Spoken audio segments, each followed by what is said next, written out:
Fillbrandt. I'm the assistant producer on Star Wars Republic Commando.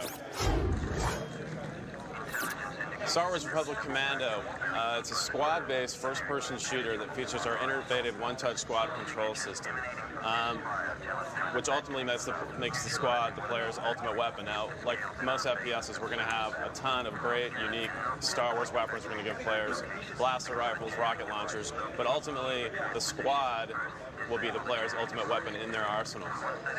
And how do we achieve that? We have this very unique one-touch squad control system that I'll be showing you in a second. And what you're seeing right now is an in-game mission briefing. We never take the player out of this sort of first-person view throughout the entire game. Now you watch the squad as they go forward. They're in different command modes, and I'll get into that in a second as well. But you know how they instinctively take up different cover points throughout the world.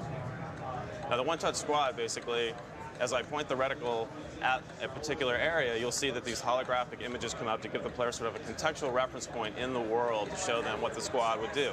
Now we know we need to get through this door to attack some enemies that we saw go to the other side. So with the touch of one button, I'm able to send the squad to do a door breach. You notice they'll take up the positions just like you saw. Now if I wanted to, I could go up there and actually set the charge myself, and we'll have a lot of different ways for the player to actually perform door breaches.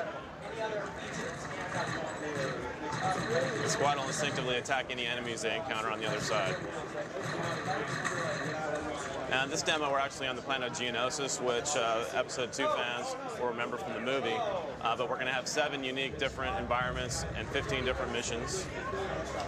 We go from Geonosis to a Federation core ship, to the surface of the planet, as well as a Republic assault ship, and the planet of Kashyyyk, the Wookiee homeworld.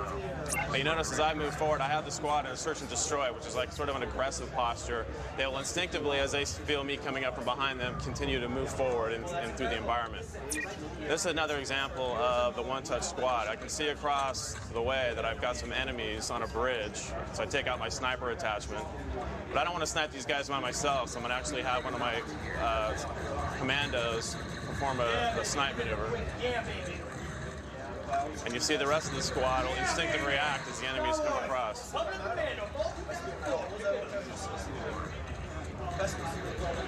Now some of the other commands I can give the squad are like secure position, form up, search and destroy, recall.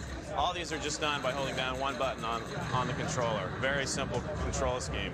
We don't want to bog the player down with a bunch of menus or having to pre-plan the squad's activities. Very simple, very easy to learn. We want to keep the player immersed in the gameplay at all time and have that forward-feeling momentum. Another example, as I take care of this guy. Another example of this, you can see down there. I'm going to go ahead. I don't know what's down there, so I'm going to have my squad go ahead and go down and secure that area as I take out my anti-armor attachment. As the enemy shows up, oh, accidentally got one of my guys. But that's okay. One of the great things in the game, actually, you don't have to worry about your squad because they'll instinctively heal each other as they go through the air. So one of them becomes incapacitated for any amount of time. Once the combat's over, the other squad member will go over, and you'll notice this guy's going to actually go over to a back-to-healing station and instinctively replenish his health, which you can see in the lower left-hand side of the HUD there. Now, I can also send guys over there if I want to. If I see a guy who's really low and I don't want him to get taken out, I can actually command him to go over to a health station and heal himself. I'm trying to actually go down into a Geonosian hatchery. I don't know what's down there. It's a dangerous area. So I'm going to actually lob a shell down there, and I've sent my squad in to secure the position. Now, these are Geonosian warriors that you're seeing right now, and we also have some Geonosian drones, these little guys that hatch out of these, kind of a swarm enemy that come out of these eggs. Now, because it's kind of a dangerous area, there's potential for a lot of hostiles to come through here. I've actually set up one of my guys to actually cover the rest of my guys as I send them down to the end of the room down here.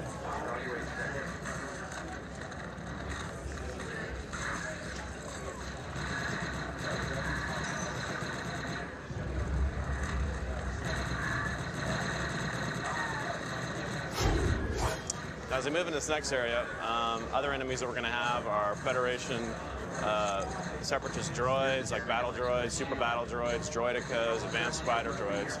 And in this case, I'm actually taking out my EMP grenade. Different types of weapons have different effects, or more effective against other enemies. Now, I've located the jamming device that I need to destroy on this particular mission in order to restore communications with my advisor.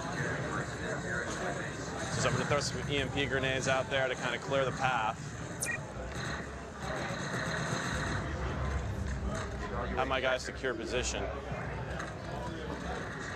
And move into the air to kind of investigate it.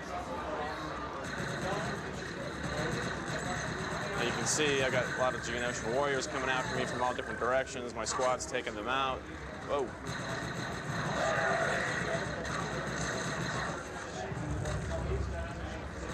And you can see the jamming device actually distorting my HUD visor there with the interference from it.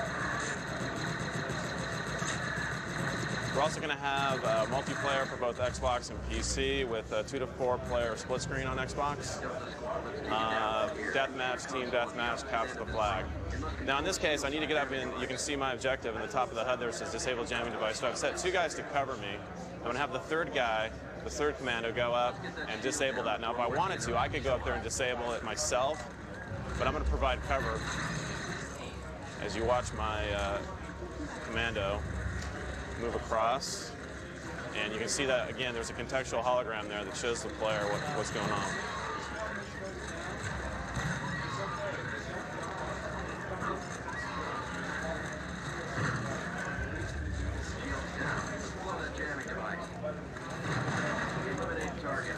So we've successfully disabled the shield.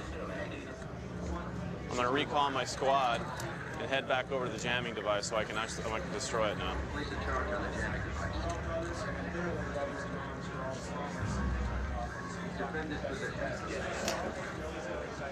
The game's going to be coming out this fall on Xbox and PC.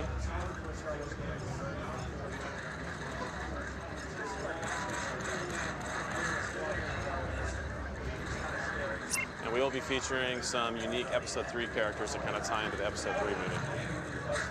And there you can see it. Destroy the jamming device. I've completed my mission.